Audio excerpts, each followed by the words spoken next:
Hello student, good evening to all. Now start chemistry. तो यहाँ पर डाउट सेशन कल करेंगे हम. अभी मैं आपको बताता हूँ. हम पढ़ा रहे थे मॉर्निंग में रिजोनेंस. ठीक है, रिजोनेंस. रिजोनेंस मतलब होता है delocalisation of pi electron. Pi bond उधर से इधर चला जाता है. चार्ज भी बोलते हैं, बट मेन जो इसका होता है वो पाई होता है. इसमें चार्ज हो जाता है, चार्ज वो क्या हो जाता है, डीलोकलाइज हो जाता है. चार्ज डीलोकलाइज होता है. इसके वजह से जो चार्ज डेंसिटी होता है, charge density on one atom क्या हो जाता है, कम हो जाता है, डिक्रीज हो जाता है. डिक्रीज होने से क्या होगा, पोटेंशियल एनर्जी कम हो जाती है. पोटेंशियल एनर्जी डिक्रीज हो जाता है.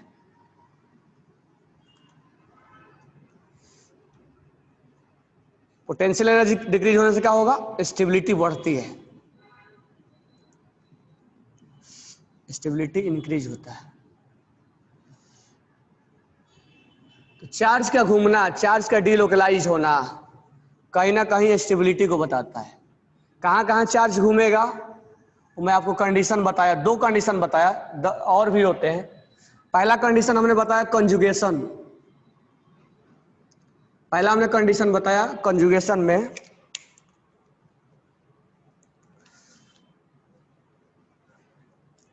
पहला कंडीशन बताया कंजुगेशन में डबल, सिंगल और पॉजिटिव ये भी होता है.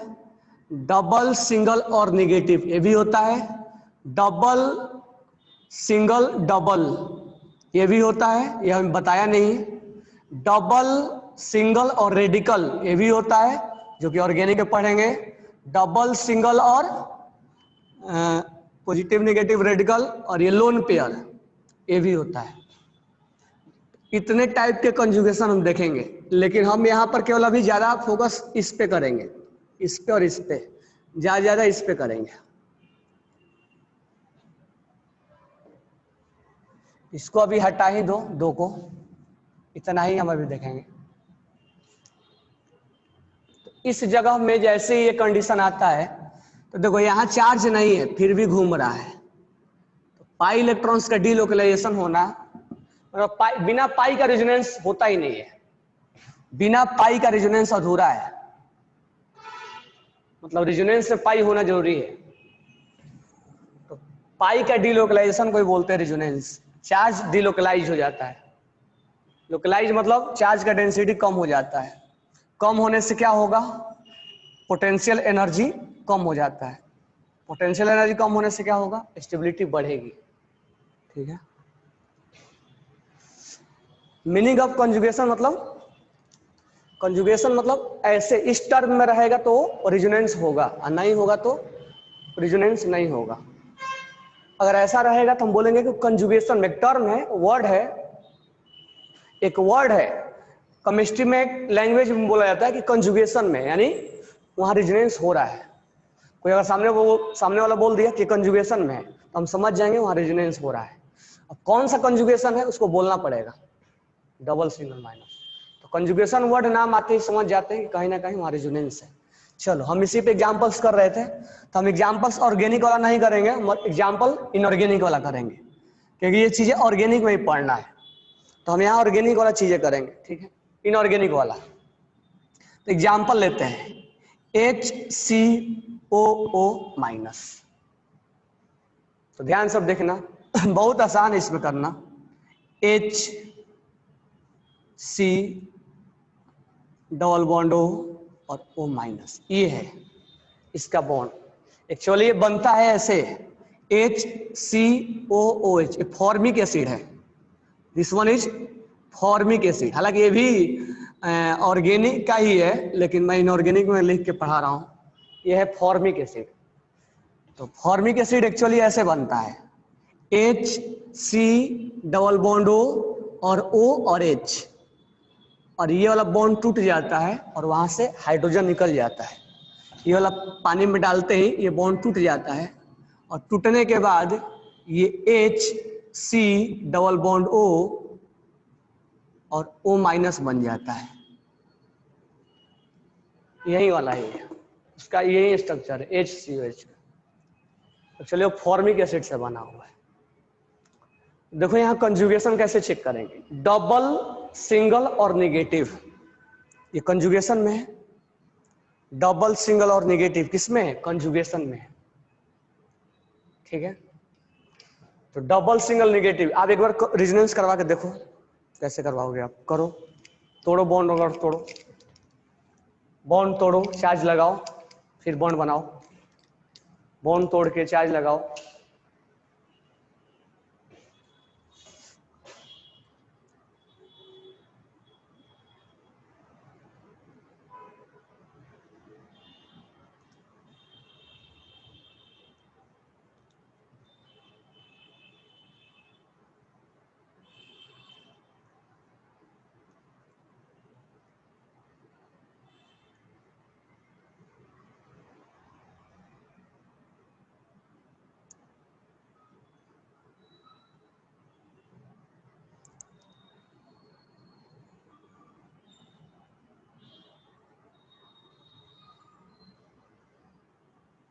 हो गया।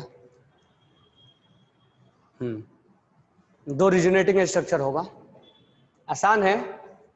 अगर मैं डायरेक्ट बना दूं, डायरेक्ट भी बनाना सीख जाएंगे। ये बॉन्ड तोड़ दो, यहां लगा दो, और ये माइनस यहां लगा दो, हो गया हमारा।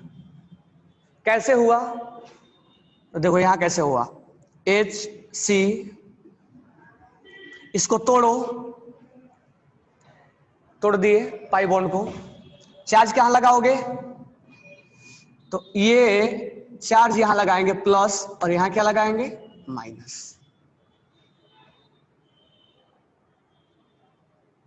ठीक है, अब इस प्लस और इस माइनस में क्या कर लेंगे? बॉन्ड बना लेंगे।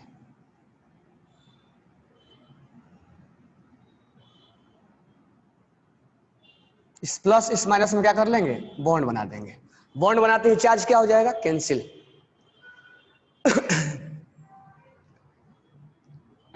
अब क्या होगा? अब ये फिर बॉन्ड टूटेगा और फिर ये इसमें कन्वर्ट हो जाएगा, फिर बॉन्ड टूटेगा, ये इसमें कन्वर्ट हो जाएगा, फिर टूटेगा। यानी एक ये चार्ज एक जगह नहीं रहेगा, ये चार्ज कभी इस पे तो कभी इस पे, तो कभी इस पे तो कभी इस पे, ये कंटिन्यू घूमता रहेगा।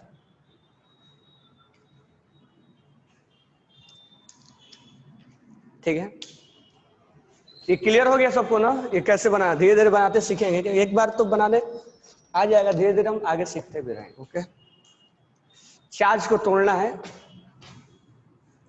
अब ध्यान देना, ये है RS। तीसरा अगर बनाओगे तो अगर ये यहां से घुमाओगे तो कैसे घुमाओगे? ये यहां चला जाएगा और ये यहां चला जाएगा, ये इससे मैच कर गया। तो RS का मतलब डिफरेंट स्ट्रक्चर। तो ये जो स्ट्रक्चर बना इससे मैच हो गया ना। इसमें डिफरेंट स्ट्रक्चर कितने मिले? 2 मिले। अगर मैं नंबरिंग करूं, यहां 1 और 2 लिख दूं, तो यहां -1 पे है और यहां -2 पे है, तो बोथ आर डिफरेंट। और यहां -1 पे है, तो मतलब मैच कर गया इससे। तो रिजोनेटिंग स्ट्रक्चर का मतलब होता है कितने डिफरेंट स्ट्रक्चर हम बना रहे हैं। Resonating structure, resonating structure. तो रिजोनेंस हम कितने स्ट्रक्चर बनाए, how many different structure will form, how many different structure will form, how many different structure will form.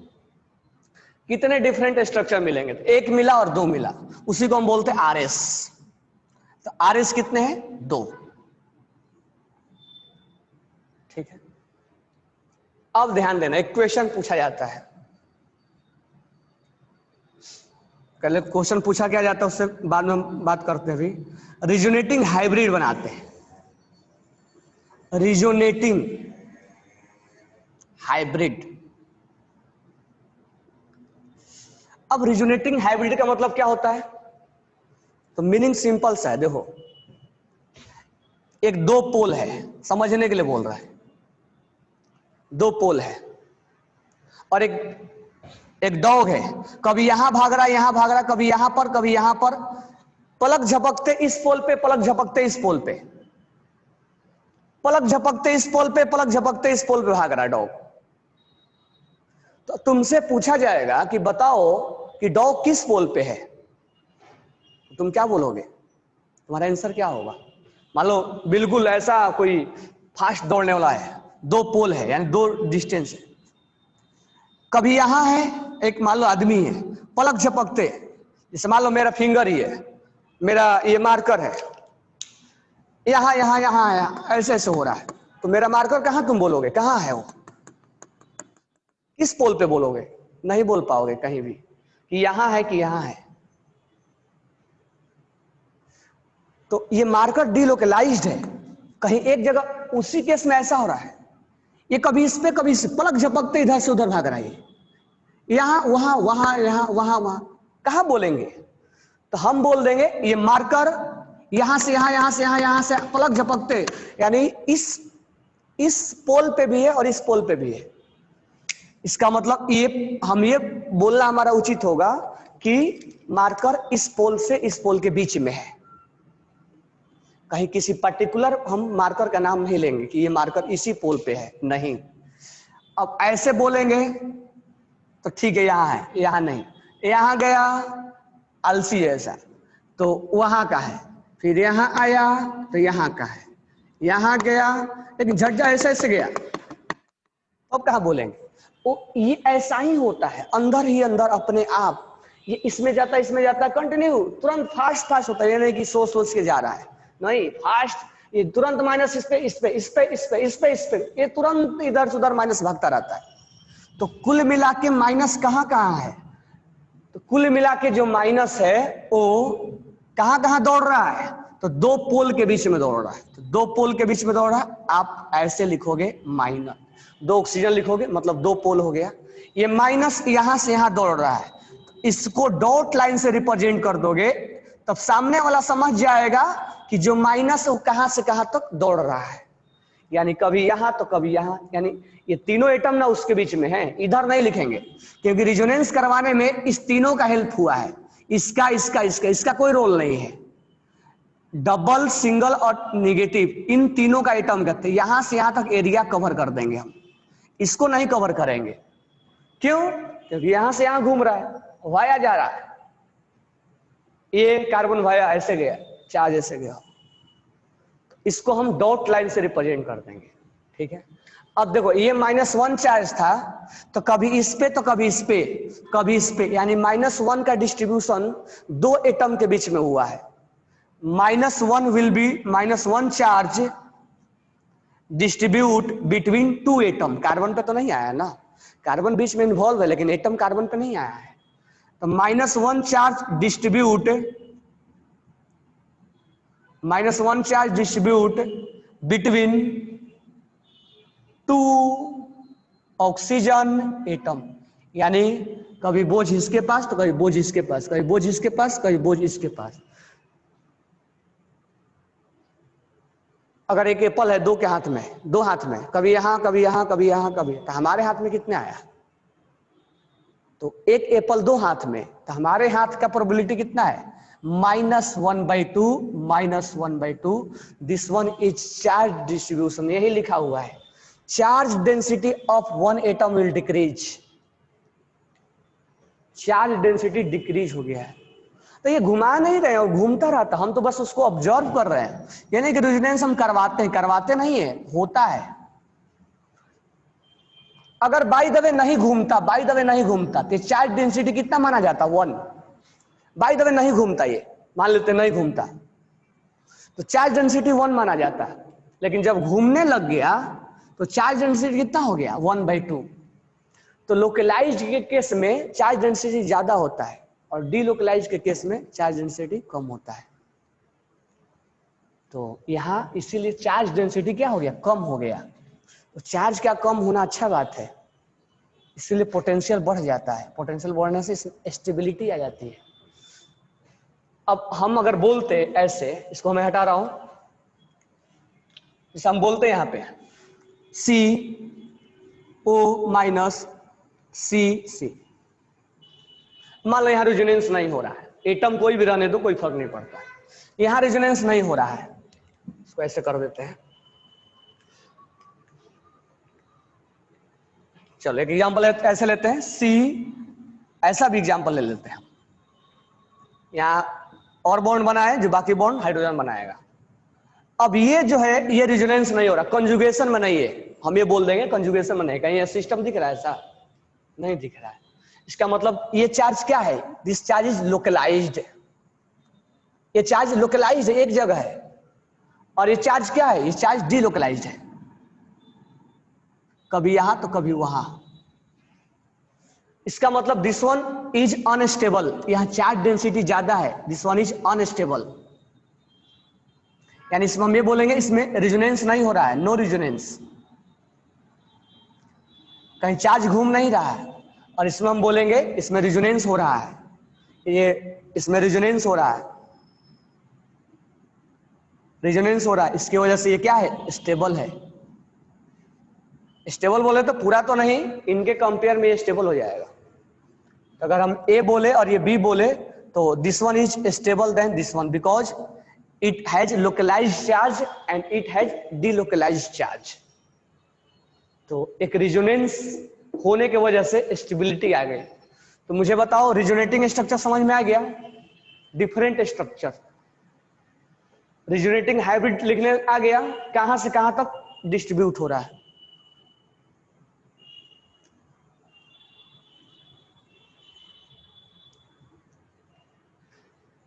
CO2 का इस पे जाएंगे, CO2 का बनाएंगे और पूछता है CO2 का कौन सा स्ट्रक्चर करेक्ट है, रेजोनेटिंग स्ट्रक्चर पूछ लेता है कौन सा करेक्ट है।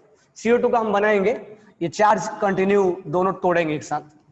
CO2 में पूछता है कि चार्ज, पहले हम आसान आसान चीजें सीख लेते हैं।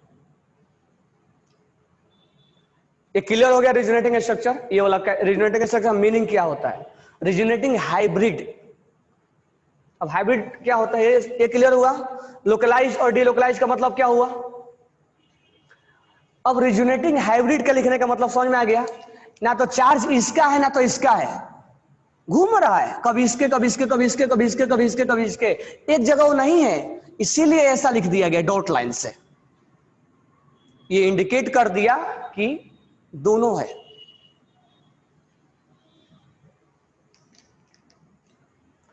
Among the resonance, which one is more stable? More resonance, more stability. जितना चार्ज कम है वो भी हम बताएंगे धीरे धीरे। ये रिजोनेटिंग समझ में आ गया। अब देखो एक ग्राफ बताते हैं, क्वेश्चन पूछा जाएगा। ये ग्राफ है एनर्जी का। तो पूछा जाता है कि इस रिजोनेंस में, इस दोनों रिजोनेटिंग स्ट्रक्चर में कौन ज्यादा स्टेबल है।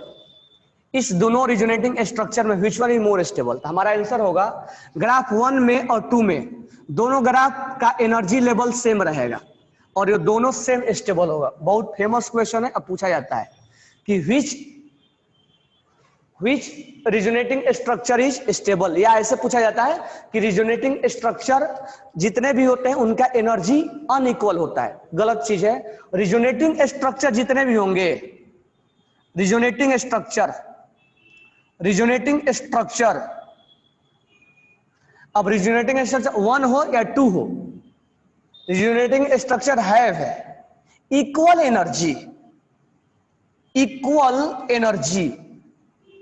इक्वल एनर्जी होता है, इसलिए ये इक्वल क्या है, स्टेबल है। यहां पर अगर हम बोले कि फर्स्ट में और सेकंड में कौन ज्यादा स्टेबल है, दोनों बराबर की हिस्सेदारी है, दोनों बराबर स्टेबल है, इनमें हम स्टेबिलिटी नहीं बता सकते। बराबर है क्या।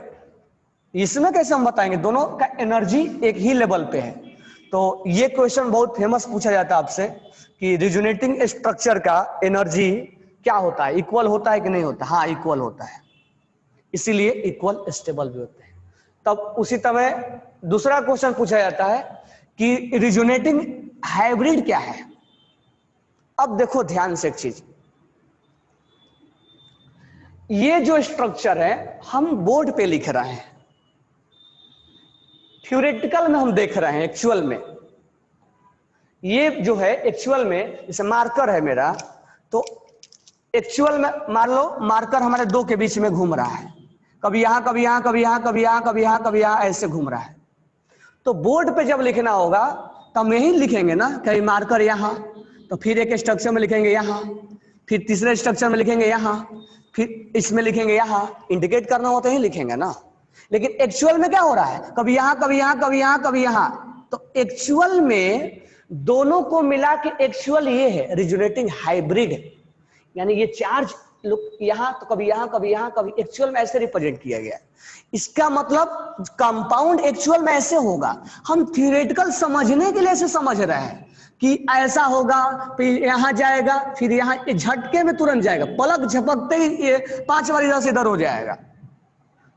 तो उसी को हमने रिजोनेटिंग हाइब्रिड बोल दिया, एक्चुअल में ये है। और रिजोनेटिंग हाइब्रिड का जो होता है, यानी कि यहां मैं RS लिख दूं, दिस वन इज RS, और रिजोनेटिंग हाइब्रिड जो होता है वो थोड़ा सा नीचे होता है, उनका स्टेबिलिटी ये हम थियोरेटिकल देख रहे हैं और एक्चुअली में ऐसा होता है, उनका एनर्जी इनसे कम होता है।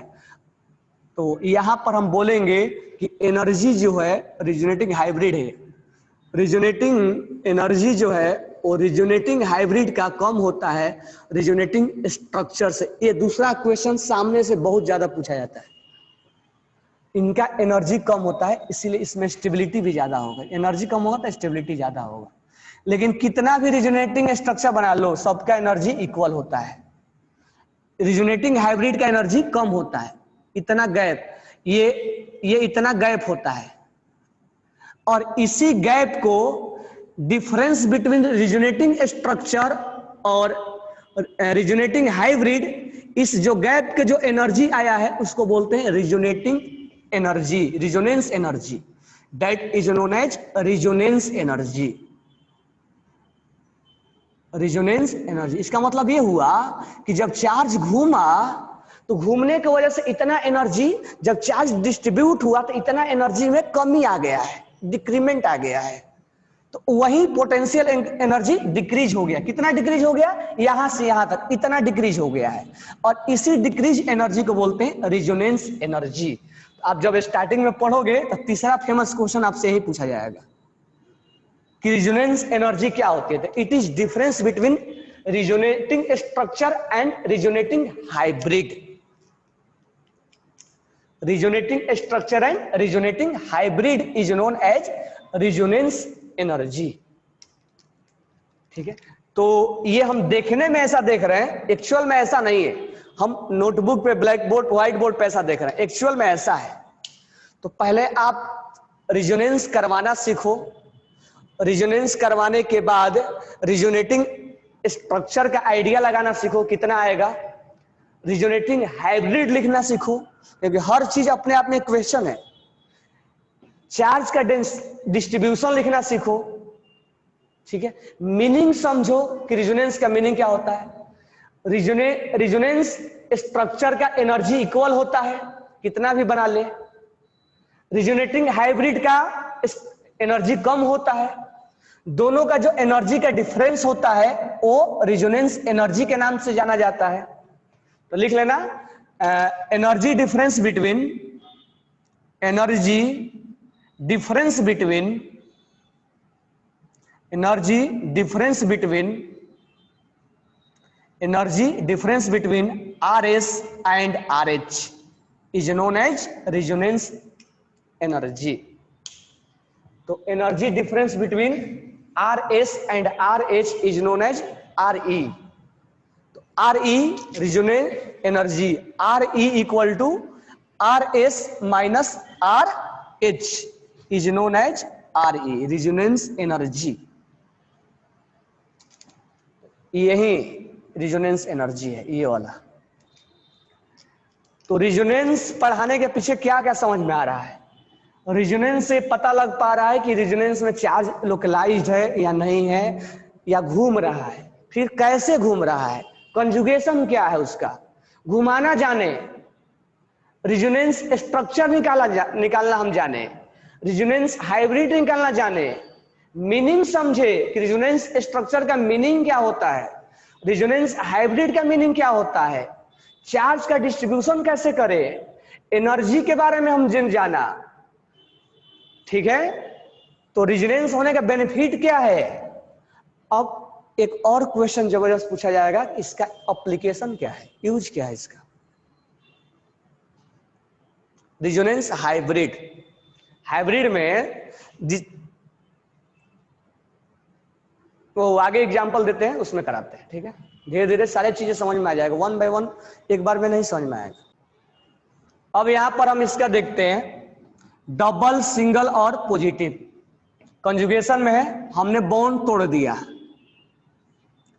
अब ध्यान देना, ये इन्हीं के बीच में चार्ज डिस्ट्रीब्यूट होगा, तो जो चार्ज डिस्ट्रीब्यूट होगा मैं यहां लिखा करूंगा। ठीक है, क्योंकि वहां पर क्या हो जाएगा, चार्ज टूटेगा, तो यहां ये दोनों इलेक्ट्रॉन्स कहां जाएंगे, इसके पास, यहां माइनस, और यहां क्या हो जाएगा, प्लस। अब इस प्लस और इस माइनस में बॉन्ड बना दो, इसलिए मैं यहां लिख रहा हूं, चार्ज का तोड़ के यहां लिखूंगा ताकि यहां मैं डायरेक्ट लिख सकूं, और यहां प्लस लिख दिया मैंने, बाकी एज इट इज रहेगा। क्लियर, समझ में आया? ये टूटा तो माइनस हुआ और प्लस लगा, इस प्लस और इस माइनस में क्या बन गया, बॉन्ड बन गया। देखो बॉन्ड बना दिया हमने, और बॉन्ड बनाते ही चार्ज क्या हो गया, कैंसिल। ये बॉन्ड बना दिया हमने और चार्ज हो गया कैंसिल।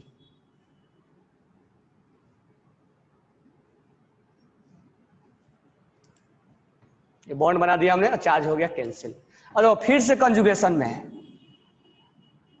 डबल, सिंगल और पॉजिटिव, ये फिर से कंजुगेशन में है। तो फिर तोड़ो इसको, और तोड़ के ये दोनों इलेक्ट्रॉन्स इसको दो, तो फिर मैं चार्ज क्रिएट कर रहा हूं, यहीं पर चार्ज क्रिएट कर रहा हूं, वहां पर डायरेक्ट लिखूंगा। ये दोनों इलेक्ट्रॉन्स मैं इसको दूं तो यहां माइनस और यहां प्लस, और यहां तो पहले से प्लस था ही, ये कुछ ऐसा हुआ बीच में। अब ये इस प्लस और इस माइनस में बॉन्ड बना दो, इसमें मत बना देना, नहीं तो वहीं बन जाएगा फिर से। तो मैं इसको डायरेक्ट लिख दूं, अगर नहीं भी आए तो डायरेक्ट तुम लिखो। कैसे लिखोगे, इस बॉन्ड को उड़ा दो, इनके बीच में बॉन्ड बना दो, और इस प्लस को यहां लिख दो। तो करना आसान है, देखो कैसे, डायरेक्ट कैसे सीखना है, इसको उड़ा के यहां लाना है और प्लस यहां लगा देना है, इसको उड़ा के यहां लगाना है, प्लस यहां लगा देना है। अब क्या होगा, अब आगे नहीं होगा, अब फिर से बैक साइड जाएगा, बैक साइड जाएगा तो ये बनेगा डबल, सिंगल, निगेटिव, फिर ये जाएगा, यानी इसमें आरएस कितने मिल जाएंगे, आरएस कितने मिलेंगे, 3, 1 2 3, कितने मिलेंगे आरएस, 3। तो 3 रिजोनेटिंग स्ट्रक्चर होगा, ये 3 आरएस मिल गया। तो हमारा पहला आंसर हो जाएगा RS equal to 3। Second, RH लिखना, रिजोनेटिंग हाइब्रिड लिखना। अब मुझे बताओ, ये इलेक्ट्रॉन्स कहां से कहां तक, प्लस चार्ज कहां से घूम रहा है, यहां से लेके यहां तक, इसको dot dot dot dot dot dot dot dot dot dot dot dot लिख दो, बस सामने वाला समझ जाएगा कि चार्ज यहां से यहां तक घूम रहा है, क्योंकि कभी यहां तो कभी यहां तो कभी यहां, यहां नहीं घूम रहा है, इस एरिया में नहीं घूम रहा है। अब चार्ज का डिस्ट्रीब्यूशन लिखेंगे, तो ये एक पॉजिटिव चार्ज यहां गया तो यहां गया और यहां गया है, इस पे नहीं गया है, इस पे नहीं गया है, यहां गया है, यहां गया है और यहां, यानी 3 एटम में, 3 कार्बन एटम में डिस्ट्रीब्यूट है, एक यहां, एक यहां और एक यहां। तो एक के हिस्से में कितना जाएगा, +1/3, और एक कहां आया, यहां आया। अच्छा, एक यहां तक आया है, देखो यहां तक है, ये यहां तक है, प्लस यहां तक है, तो डॉट यहां तक लिखेंगे, तो +1/3 +1/3 +1/3। तो ये हमारा हो गया आरएच, और ये हो गया चार्ज का डिस्ट्रीब्यूशन, 3 आरएस मिल गया। ये लिखने में आ गया, this one is R H, this one is R S. इन तीनों का फर्स्ट, सेकेंड और थर्ड तीनों का एनर्जी क्या होगा, इक्वल, और इसका एनर्जी क्या होगा, लेस। आरएस का एनर्जी इक्वल होता है। 1 2 3 तीनों एक ही लेवल पे ड्रॉ होंगे क्योंकि इनका एनर्जी इक्वल होता है, और आरएच इनसे नीचे ड्रॉ होगा। मान लो 4 नंबर अगर बोल दिए तो 4 नंबर नीचे ड्रॉ होगा, और दिस वन इज आरएस, और डिफरेंस बिटवीन आरएस और आरएच इज नोन एज आरई।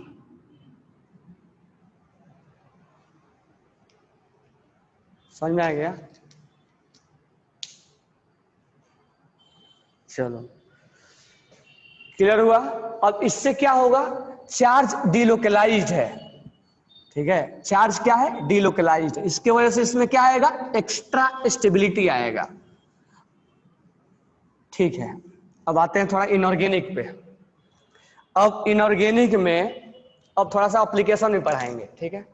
पहले हम CO3-2 का देख लेंगे, फिर हम देखेंगे ClO4-1 का, ठीक है।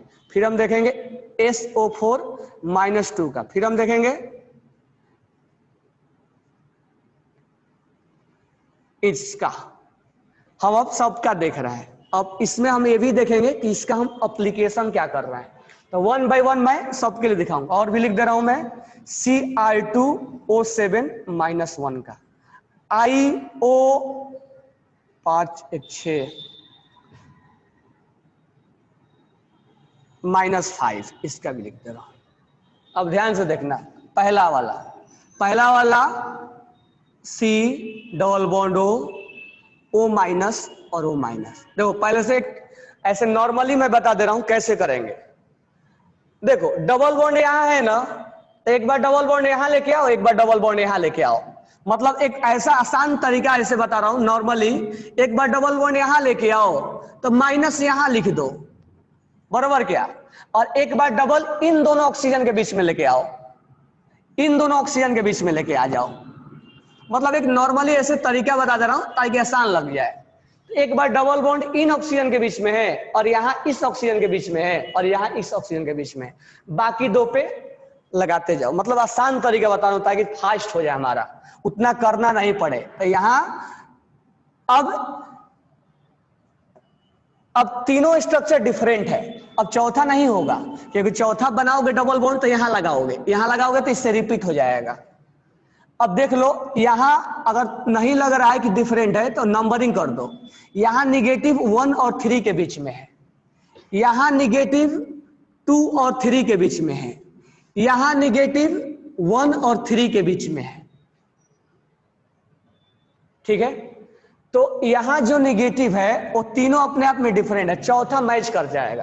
तो इसका आरएस कितना होगा, आरएस 3 होगा। ये तो मैं आपको डायरेक्ट बता दिया कि ये कैसे हुआ।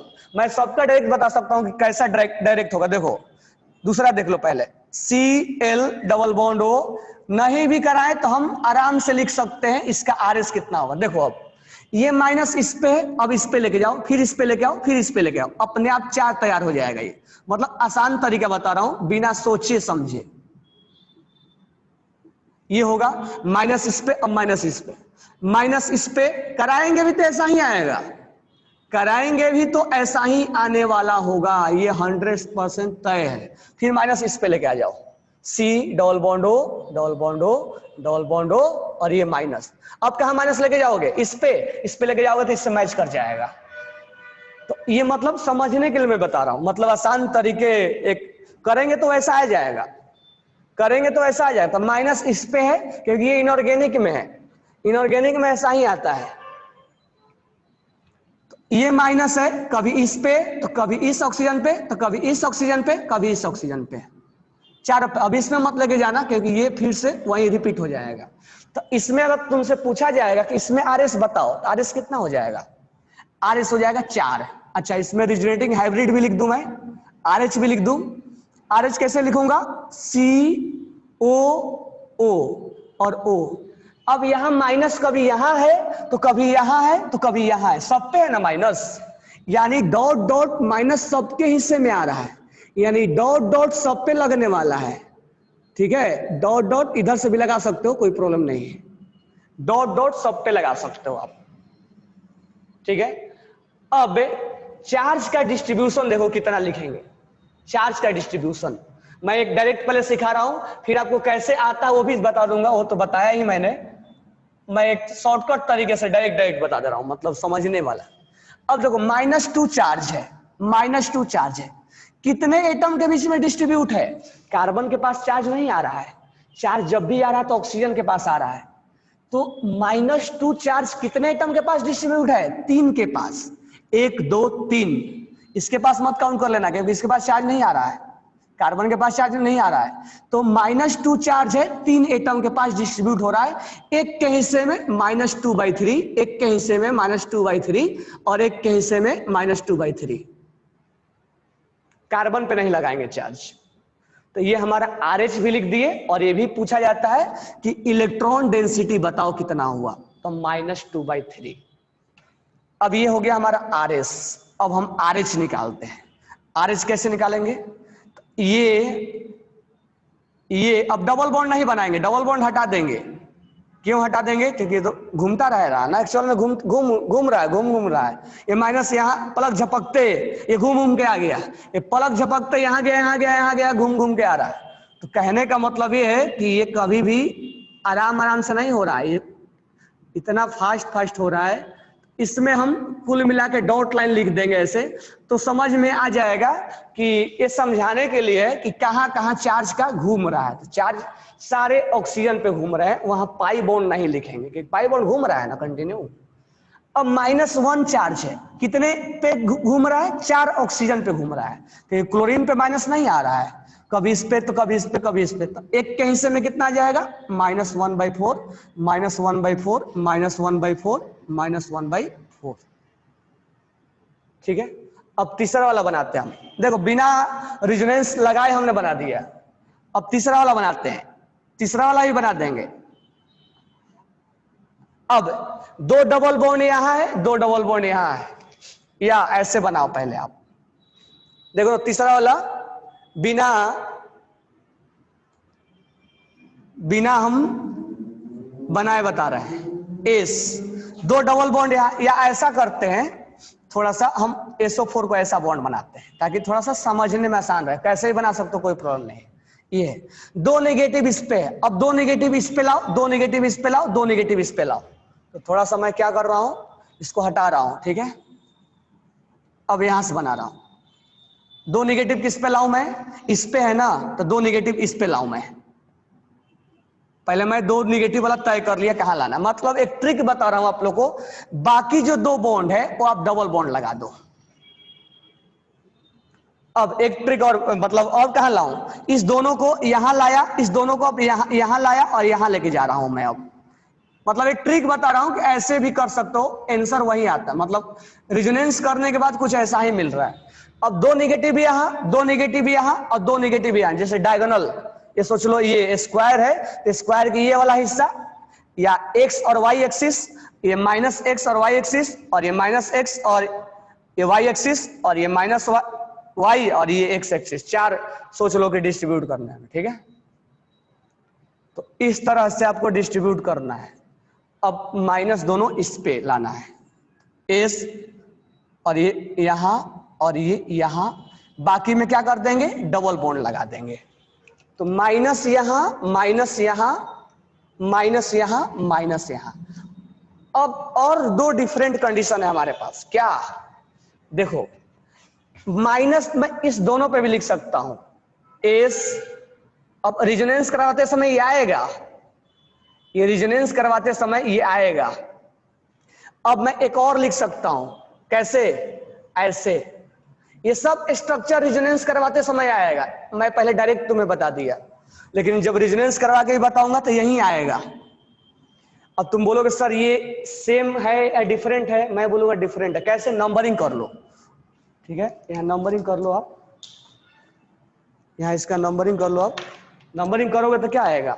1 2 3 4, 1 2 3 4, 1 2 3 4, 1 2 3 4, 1 2 3 4, 1 2 3 4। निगेटिव कहाँ है? 1 और 2 के बीच में है। निगेटिव कहाँ है? 2 और 3 के बीच में। लिखता मैं जा रहा हूं, 2 और 3 के बीच में। यहां 1 और 2 के बीच में था। निगेटिव कहाँ है? 3 और 4 के बीच में है। निगेटिव कहाँ है? 1 और 4 के बीच में है। निगेटिव कहाँ है? 2 और 4 के बीच में है। निगेटिव कहाँ है? 1 और 3 के बीच में है। अब तुम कोई भी स्ट्रक्चर बनाओगे इसमें से रिपीट कर जाएगा। अब तुम कोई भी स्ट्रक्चर बनाओगे रिपीट कर जाएगा। यानी RS कितना होगा? RS 6 होगा। 1 2 3 4 5 6। अब बनाना है हमें RH, तो हम ऑक्सीजन लिख देंगे। ऑक्सीजन कहां कहां घूम रहा है? सब पे घूम रहा है। सब पे डॉट लाइन लिख दो, सब पे डॉट लाइन लिख दो। अब चार्ज डेंसिटी कितना होगा? 2 माइनस 2 कितने के बीच में घूम रहा है? 1 2 3 4 के बीच में घूम रहा है। तो एक के हिस्से में कितना आएगा? -1/2, -1/2, -1/2, -1/2। अब मुझे बताओ, ये मैंने डायरेक्ट बताया, मतलब शॉर्टकट तरीका। एक और भी है, मतलब करा के हम चेक करेंगे। करा के भी देखना, यही आएगा। वो करा के भी दिखाएंगे। पहले आप इसको डायरेक्ट करो कि या तो दोनों डबल बॉन्ड को पकड़ लो या तो दोनों माइनस को पकड़ लो। एक समझ में आया?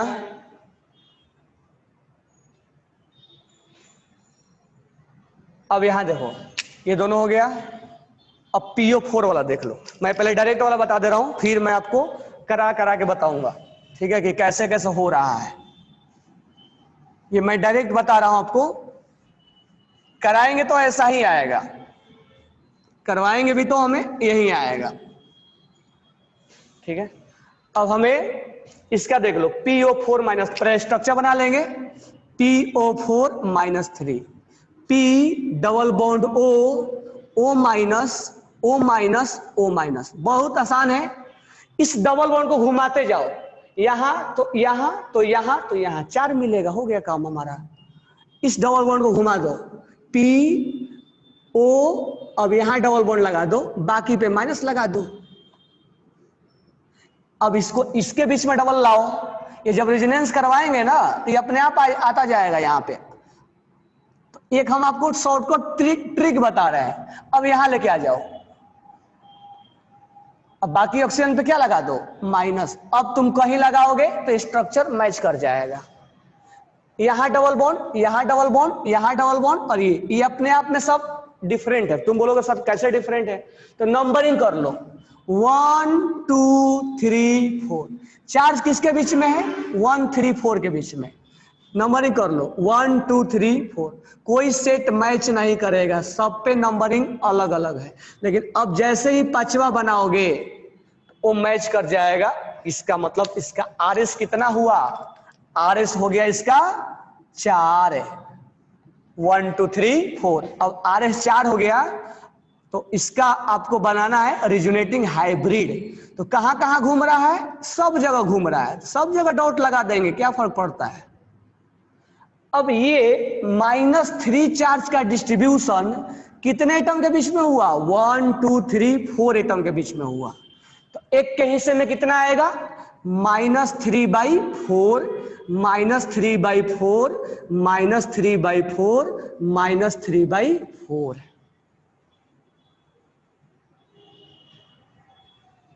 ठीक है, चलो इतना क्लियर हो गया। अब इस पे 2 एप्लीकेशन बाकी है, तो अभी बता रहा हूं।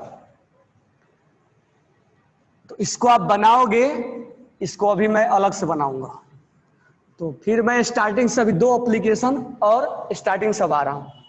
अभी ये हमने चार्ज वगैरह बता दिया, RS बता दिया। अब एप्लीकेशन में आ रहा है। एप्लीकेशन में ये पहला वाला फिर से हमने ले लिया है। तो डबल बॉन्ड यहां है, CO3-2। फिर डबल बॉन्ड क्या कर देंगे? यहां लगा देंगे, और इसको माइनस और माइनस। फिर डबल बॉन्ड क्या कर देंगे? यहां लगा देंगे, और माइनस और माइनस।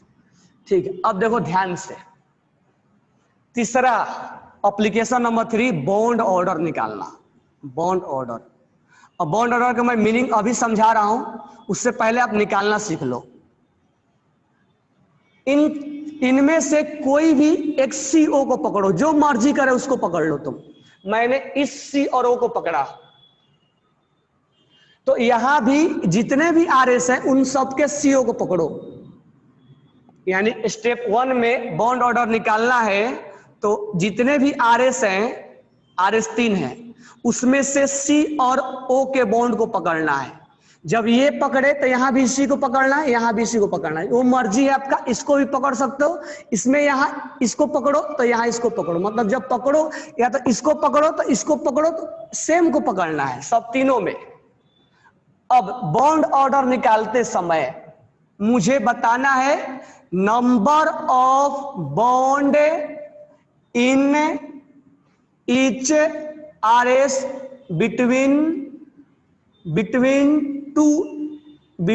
To atom. दो एटम के बीच का बॉन्ड बताना है आपको, मैं यहां लिख रहा हूं। अब number of bond between two atom, तो बताओ number of bond in each RS, कितने RS हुए? 3। तो मुझे बताओ, जब मैं जिस दो एटम को पकड़ा हूं, इसलिए मैं 2 एटम फिक्स कर दिया। आप भी कोई भी 2 एटम फिक्स कर सकते हो। हमने 2 एटम फिक्स कर दिया, ये वाला।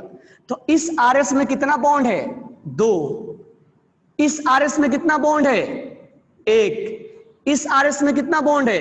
1। इनको ऐड कर दो, divided by number of RS structure, यानी नंबर ऑफ RS। RS कितना है? 3। तो इसको हम बोल देंगे 2 3 4, 4/3, यानी 1.33। मीनिंग क्या होता है वो समझाएंगे, पहले निकालना सीख लो।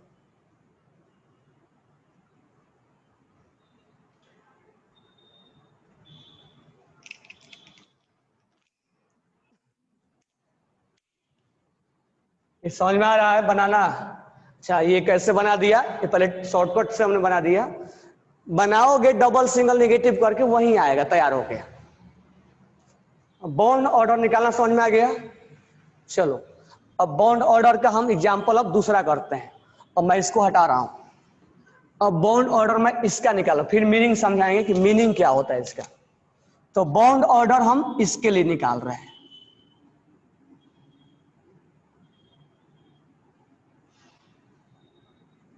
तो इसका RS कितना हो जाएगा? 4। 1 2 3 4, 4 RS होगा।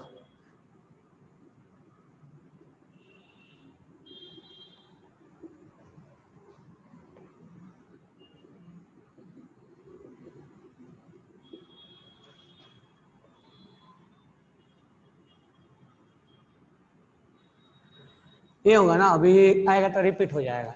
एक माइनस इस पे, फिर इस पे, फिर इस पे, फिर इस पे कराओगे तो आएगा ऐसा ही। ठीक है, double single negative resonance conjugation में कराओगे तो यही मिलेगा। अब हमें इसका बॉन्ड ऑर्डर निकालना है।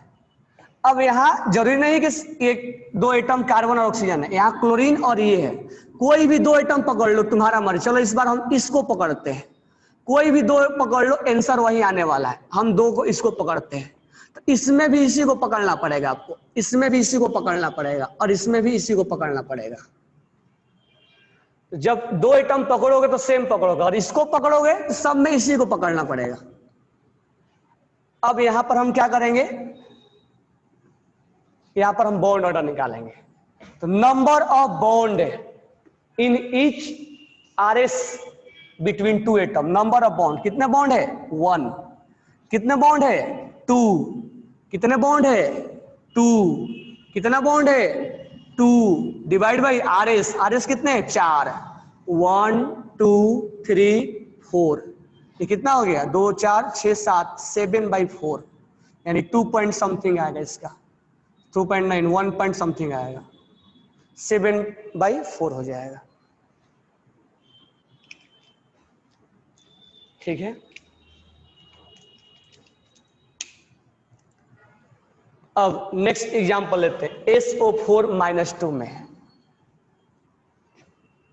SO4 -2 में लेते हैं तो SO4 -2 में क्या होगा, H double bond O minus O minus, और क्या होगा S double bond O minus O minus, ये डबल बॉन्ड यहाँ फिर यहाँ लेके आएंगे S डबल बॉन्ड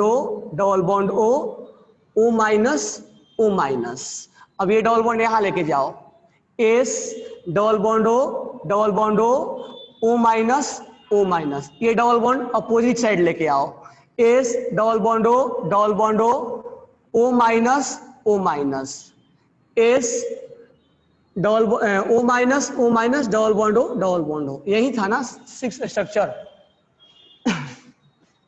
अब ध्यान देना यहाँ पे, यही था हमारा 6 स्ट्रक्चर। आसान है, डबल बॉन्ड यहाँ लेके आना है, यहाँ लेके आना है, यहाँ लेके आना है, यहाँ लेके आना है, अपोजिट रखना है और अपोजिट रखना है, ठीक है।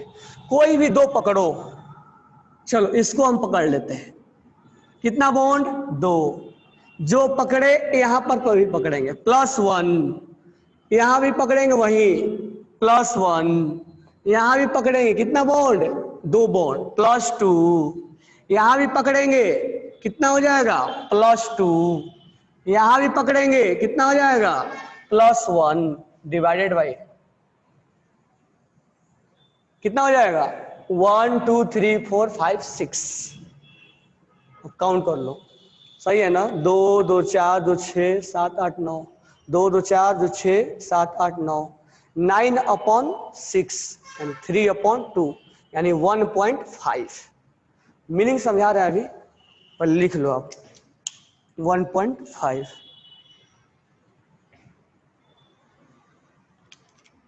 अब नेक्स्ट PO4 वाला निकालते हैं। P देखिए बहुत ज्यादा ये पूछता है, O4 वाला O minus double bond O, इधर बना देते हैं डबल बॉन्ड, कहीं बना दो कोई फर्क नहीं पड़ता। ये डबल बॉन्ड यहाँ यहाँ यहाँ यहाँ, P double bond O minus O minus, next P double bond O minus O minus, फिर यहाँ P double bond O minus O minus. अब नहीं होगा ना, डबल बॉन्ड यहाँ यहाँ यहाँ और यहाँ बना दिया हमने, ठीक है। अब हमें निकालना है बॉन्ड ऑर्डर, पकड़ो इसको, दो किसी कोई पकड़ सकते हो, कोई भी पकड़ोगे तो आंसर वही आएगा 1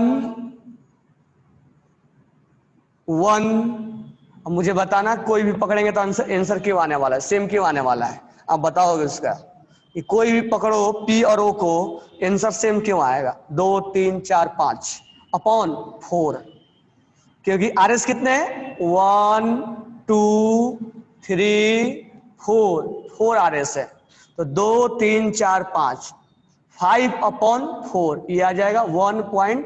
ये हो जाएगा 4 है 1 0 1.25 आ जाएगा लगभग।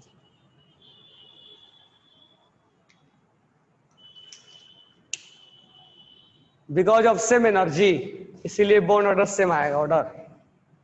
चलो ये बॉन्ड ऑर्डर निकालने आ गया।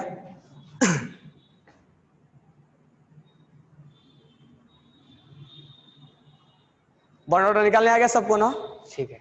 ये दो मैं आपके लिए रखा हूं, तो मुझे आप ये बताओ, पहले इसका स्ट्रक्चर निकालो, आप इसका स्ट्रक्चर निकालो, Cl2O7 - 1 का अपने मन से स्ट्रक्चर निकालो।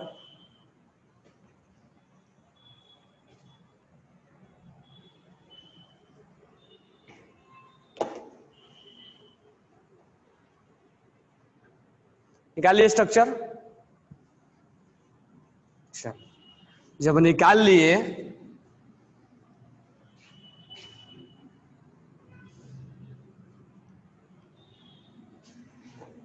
तो इसका स्ट्रक्चर ऐसे आएगा। क्रोमियम 6 बॉन्ड बनाता है, याद रखना, क्रोमियम 6 बॉन्ड बनाता है। एक दिन में बटरफ्लाई वाला स्ट्रक्चर बनाया था तुम लोगों का, CrO5 वाला, देखो यहाँ पे 6 बॉन्ड है, क्रोमियम 6 बॉन्ड बनाता है, हालांकि वो स्ट्रक्चर यहाँ नहीं है लेकिन 6 बॉन्ड बनाता है, याद रखना। क्रोमियम Cr डबल बॉन्ड -1 है, 2 2 4 ये 5 O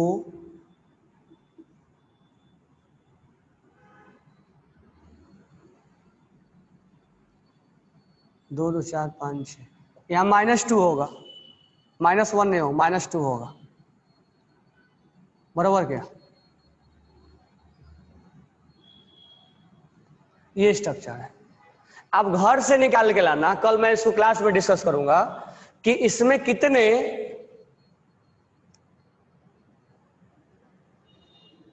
पहले इसका आप निकालना RS, पहले RS निकालना, फिर आप निकालना RH, फिर आप किसका बॉन्ड ऑर्डर निकालना। किसका बॉन्ड ऑर्डर निकालोगे? क्रोमियम और ऑक्सीजन के बीच वाला। ये घर के लिए होमवर्क है आपका। अब थोड़ा सा यहाँ मैं मीनिंग बताऊंगा, ये वाला भी कल ही क्लास में करवाऊंगा। अब यहाँ थोड़ा सा मैं मीनिंग बता दे रहा हूँ कि बॉन्ड ऑर्डर का मतलब क्या होता है। बॉन्ड ऑर्डर का मीनिंग मतलब क्या होता है, तो थोड़ा सा मीनिंग देख लेते हैं, इसके बाद हम क्लास को एंड करेंगे, क्योंकि मीनिंग बहुत सिंपल सा मीनिंग है। कार्बन और कार्बन के बीच में कितने बॉन्ड है? कार्बन और कार्बन के बीच में कितने बॉन्ड है बताओ? कार्बन और कार्बन के बीच में कितने बॉन्ड है? 1। कार्बन और कार्बन के बीच में कितने बॉन्ड है? कार्बन और कार्बन के बीच कितने बॉन्ड है? 3। कार्बन और ऑक्सीजन के बीच में कितने बॉन्ड है? ऑक्सीजन ऑक्सीजन के बीच में कितने बॉन्ड है? नाइट्रोजन और नाइट्रोजन के बीच में कितने बॉन्ड है? 3। तो इसी को बोलते हैं बॉन्ड ऑर्डर। तो बॉन्ड ऑर्डर जो हो जाएगा इसका, बॉन्ड ऑर्डर 1 हो जाएगा। यानी bond order means number of bond between 2 atom, number of bond between 2 atom, 2 atom is known as bond order. यहां बॉन्ड ऑर्डर कितना हो जाएगा? 2 एटम के बीच में देखा जाता है। यहां बॉन्ड ऑर्डर कितना हो जाएगा? 3। यहां बॉन्ड ऑर्डर कितना हो जाएगा? 2। यहां बॉन्ड ऑर्डर कितना हो जाएगा? शायद सेम हो या डिफरेंट हो, इसलिए मैं यहां वो भी लिखा हूं। ये नहीं कि सर सेम 2 एटम के बीच में या डिफरेंट, उससे कोई फर्क नहीं पड़ता है। 2 एटम कोई भी रहना चाहिए, हम ये नहीं लिखे हैं कि डिफरेंट हो कि सेम हो, कोई भी। तो 2 एटम के बीच के जो बॉन्ड बनता है उसको हम बोलते हैं बॉन्ड ऑर्डर।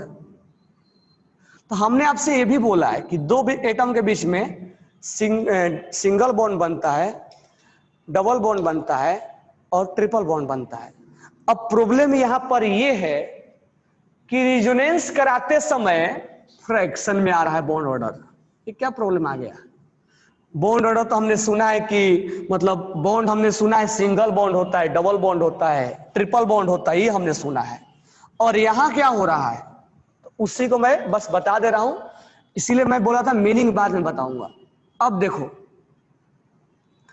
अब मुझे बताओ इसका जो बॉन्ड ऑर्डर कितना है था? 1.33 ना। तो अब मुझे बताओ कि यहां पर बॉन्ड ऑर्डर 1.3 का मतलब क्या हुआ? बॉन्ड ऑर्डर 1.3 का मतलब क्या हुआ? अब मुझे बताओ ये कार्बन कार्बन के बीच में कितना बॉन्ड ऑर्डर है? ये कार्बन कार्बन के बीच में कितना बॉन्ड ऑर्डर है? कार्बन ऑक्सीजन के बीच में कितना बॉन्ड ऑर्डर है? 2। ये गलत आंसर है। पूछो क्यों? अरे इसका भाई है, RS है। यहां तुम्हें कितना दिख रहा है? ये डबल बॉन्ड यहां लोकलाइज नहीं है, घूम रहा है, कभी यहां कभी यहां कभी यहां कभी यहां कभी यहां कभी यहां। ये तो हम नोटबुक पे बना रहे हैं, ऐसा एक्चुअल में घूमता हुआ नजर आ रहा है। कंपाउंड के अंदर ही घूम रहा होगा, कभी यहां कभी यहां कभी यहां कभी यहां कभी यहां कभी यहां। अब मेरे हाथ में लड्डू है, 2 हाथ है, कभी इससे हाथ में, कभी इस हाथ में, कभी इस हाथ में, कभी इस हाथ में, कभी इस हाथ में, आ रहा है जा रहा है ऐसे ऐसे। तो मेरे हाथ में क्या बोलेंगे? लड्डू। कभी है कभी नहीं है, कभी है कभी नहीं है। तो क्या बोलेंगे? लड्डू है हमारे पास। एक समय बोले नहीं है, एक समय बोलेंगे है। ये डबल बॉन्ड है, झटके में खत्म हो गया, यहां खत्म हो गया, फिर आएगा, फिर खत्म हो जाएगा। ये देखो डबल बॉन्ड है, ये फिर सिंगल आ गया, फिर सिंगल, फिर डबल आएगा, फिर सिंगल हो जाएगा। यानी कभी डबल सिंगल, कभी डबल सिंगल, कभी डबल सिंगल। यानी आप इस पे आसान तरीके से सीख लो। ये जो मॉर्निंग में हमने बताया था ये था, और ये क्या बताया था? रेजोनेंस होने के बाद क्या हो जाएगा? ये अब बॉन्ड ऑर्डर तुम्हें दिख रहा होगा कि डबल बॉन्ड है, नहीं, ये कभी डबल बॉन्ड तो कभी सिंगल बॉन्ड। ये डबल ये कभी डबल सिंगल, कभी डबल कभी सिंगल, कभी डबल कभी सिंगल। यानी कि ये ना तो डबल है ना तो सिंगल है, तो क्या है? In between single and double. तो यहां बोलेंगे इसके बॉन्ड ऑर्डर का ही अब तुम बोलोगे सर इस स्ट्रक्चर में डबल है, इसमें सिंगल है, इस क्या मतलब होता है? ये दोनों घूमता हुआ नजर आएगा, कभी ये तो कभी ये, कभी ये तो कभी ये, कभी ये तो कभी ये हम बना रहे हैं ना। एक्चुअल में दोनों एक दूसरे में इंटर कन्वर्जन है, जल्दी जल्दी हो रहा होगा ऐसे ऐसे। तो ना तो हम डबल बोलेंगे ना तो सिंगल बोलेंगे, तो हम क्या बोलेंगे कि इनका जो बॉन्ड ऑर्डर है वो सिंगल और डबल के बीच में है। तो अगर मैं 1 और 2 लिख दूं तो bond order carbon 1, bond order of carbon 1 and carbon 2 is in between क्या? 1 एंड 2। मेरे हाथ में लड्डू है, नहीं है, फिर आया फिर गया, फिर आया फिर गया, फिर आया फिर गया। इसका मतलब है भी नहीं भी है भी नहीं भी है। तो एक लड्डू को 2 पार्ट कर देंगे, यानी हमारे पास है और नहीं के बीच में है, यानी 0 और 1 के बीच में है। तो ये 1 और 2 के बीच में हो जाएगा। इसका मतलब इसका बॉन्ड ऑर्डर कैसे निकालोगे आप? तो इनको पकड़ लेना है, चाहे तुम इसको भी पकड़ लो, कोई फर्क नहीं पड़ने वाला। 2 एटम को पकड़ लो, कितना एक बॉन्ड है? 2। कितना बॉन्ड है? 1। कितना आरएस है? आरएस 1 2 डिवाइड बाई 2 यानी कि 3/2 यानी कि 1.5। यानी कि बॉन्ड ना तो डबल है ना तो सिंगल है, 1 और 2 के बीच में 1.5 है। इसीलिए तो डॉट डॉट से लिख दिया जाता है, ताकि ये समझ में आ जाता है कि ये डॉट डॉट ये बताता है कि ना तो ये डबल है ना तो ये सिंगल है, 1 और 2 के बीच में है, इसलिए डॉट डॉट से लिखा जाता है। तो बॉन्ड ऑर्डर आज के बाद अगर पूछा गया कि इसके बीच में क्या है और वहां जब रेजोनेंस होगा तो तुम डायरेक्ट मत बोल देना कि बॉन्ड ऑर्डर 2 होगा, निकालना पड़ता है बॉन्ड ऑर्डर रेजोनेंस। ये सब इसलिए चीजें बॉन्ड ऑर्डर तब मैं बताता हूं जब सारे चीजें हैबिटेशन वगैरह पढ़ा लेता हूं, तब ये टेस्ट की वजह से बता रहा हूं तुम्हें। तो बॉन्ड ऑर्डर जहां रेजोनेंस होगा वहां निकालना पड़ता है 2 एटम के बीच में। यहां ना तो आप सिंगल बोलोगे ना तो डबल बोलोगे, दोनों के बीच में बोलोगे 1.5। ना तो ये डबल है ना तो सिंगल है, दोनों के बीच में है। ये समझ में आया? तो इस पे आप बॉन्ड निकालने के लिए क्वेश्चन आएंगे, रिजोनेटिंग स्ट्रक्चर निकालने के लिए क्वेश्चन आएंगे, रिजोनेटिंग हाइब्रिड निकालने के लिए क्वेश्चन आएंगे, और ज्यादा इसी एग्जांपल्स में से आएगा। ठीक है, एक और एग्जांपल्स लिख लो, इसमें से आप घर पे ही ट्राई करना इसको, फिर मैं कल से रिपीट भी कर दूंगा इसको।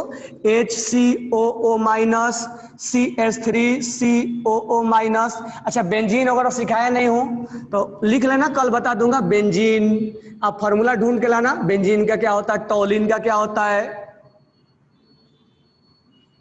टॉलिन का क्या होता है, एनिलीन का क्या होता है, इनका फॉर्मूला का भी ढूंढ के लाना। इसमें भी रेजोनेंस होता है और मैं कल बताऊंगा। इनमें आप करके आप आना, बॉन्ड ऑर्डर निकालना, बॉन्ड ऑर्डर का मीनिंग समझना।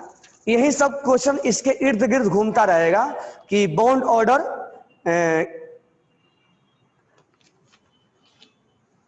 इसे एक और बना लेना O3 में, अगर मे भी बनाने आए तो आए, नहीं तो बना लेना। अब कई बार क्वेश्चन पूछा जाता है, जैसे क्वेश्चन कैसे, अब दूसरे से रिलेट कैसे करेगा, एक क्वेश्चन बस बता दे रहा हूं। अब मुझे ये बताओ कि CO2 है, CO2 है और CO3 माइनस 2 है। आपसे पूछेगा कि बॉन्ड ऑर्डर किसमें कितना है। अच्छा एक चीज और, बॉन्ड ऑर्डर जितना ज्यादा होगा तो बताओ बॉन्ड लेंथ क्या होगा। बॉन्ड ऑर्डर ज्यादा होगा तो बॉन्ड लेंथ क्या होगा। बॉन्ड ऑर्डर ज्यादा होगा तो बॉन्ड लेंथ क्या होगा, कम होगा। सोचो कैसे। बॉन्ड ऑर्डर ज्यादा मतलब नंबर ऑफ बॉन्ड ज्यादा, single double triple. Bond order is 1, bond order is 2, bond order is 3। जितना ज्यादा बॉन्ड ऑर्डर तो लेंथ क्या होता जाता है, छोटा। तो बॉन्ड ऑर्डर ज्यादा होगा तो बॉन्ड लेंथ छोटा होगा। अब बॉन्ड ऑर्डर ज्यादा होगा तो बॉन्ड एनर्जी क्या होगा बताओ। बॉन्ड एनर्जी तोड़ने में ज्यादा लगेगा कम लगेगा। ट्रिपल को जल्दी तोड़ोगे कि सिंगल को जल्दी तोड़ दोगे। ट्रिपल को जल्दी नहीं तोड़ेंगे, तो इसमें बॉन्ड एनर्जी क्या हो जाएगा, ज्यादा। बॉन्ड ऑर्डर मतलब single marker double marker, double marker में डबल बॉन्ड, बॉन्ड ऑर्डर ज्यादा है 2, सिंगल में 1 बॉन्ड ऑर्डर। तो ये इनवर्सली होता है और ये डायरेक्टली होता है। ये सब चीजें एमओटी के बाद हम पढ़ाते हैं, लेकिन यहां पर बता दिया। क्वेश्चन जेई में नहीं नीट में आया हुआ है क्वेश्चन। मुझे इसमें बताना है कि कार्बन और ऑक्सीजन के बीच में, कार्बन और ऑक्सीजन के बीच में किसका बॉन्ड लेंथ ज्यादा है। बॉन्ड लेंथ किसका ज्यादा है, नीट में आया क्वेश्चन है। एक और भी है सीओ, लेकिन मैं उसको नहीं लिख रहा हूं क्योंकि उसको एमओटी से निकालते हैं हम। तो मुझे बताओ कार्बन और ऑक्सीजन के बीच में बॉन्ड लेंथ किसका ज्यादा है किसका कम है, जल्दी से बताओ मेरे को। CO2 है और CO3-2 है। किसका बॉन्ड लेंथ ज्यादा है किसका कम है, आंसर करो जल्दी। CO2 और CO में। अब देखो CO2 में कहीं रिजोनेंस नहीं हो रहा है, नॉर्मली रिजोनेंस नहीं हो रहा है, तो दोनों के बीच में बॉन्ड ऑर्डर कितना है, बॉन्ड ऑर्डर कितना है 2 है ना। अब CO3 में देखो, CO3 में बॉन्ड ऑर्डर कितना है, वही मत बोलना सर ये तो डबल है, नहीं। बॉन्ड ऑर्डर कितना है, एक्चुअल में क्या है, एक्चुअल में ये 1.3 है।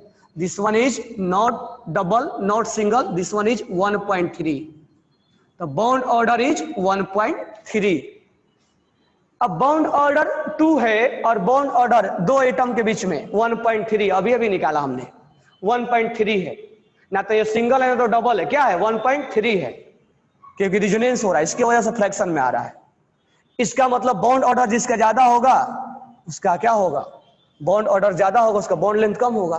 तो CO2 में CO का बॉन्ड ऑर्डर क्या होगा 2 होगा, और CO3-2 में C और O का बॉन्ड ऑर्डर क्या होगा 1.3 होगा।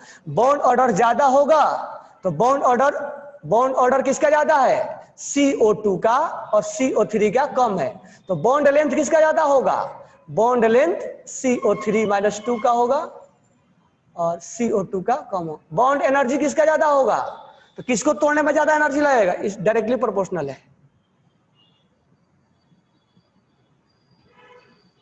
This one is directly proportional, this one is inversely proportional.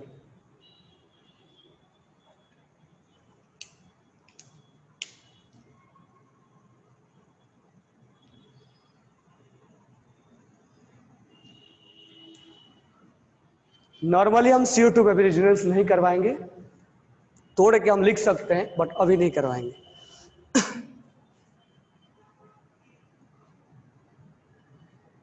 Cr2O7-2 होता है रिजोनेटिंग स्ट्रक्चर। क्वेश्चन ये था, ये समझ में आया सबको, ये चीज क्लियर हुआ।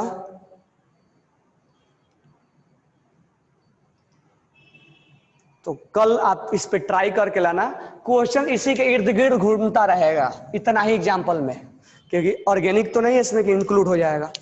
थोड़ा ज्यादा बढ़ेंगे तो बेंजीन टोलिन एनिलीन पढ़ सकते हैं, ये है ये है ये है, ठीक है। ओजोन में भी निकाल के लाना आप, ओजोन में। इसको मैं और फिर दोबारा कल क्लास में करूंगा, और वॉल्यूम बना लेना आप, ठीक है।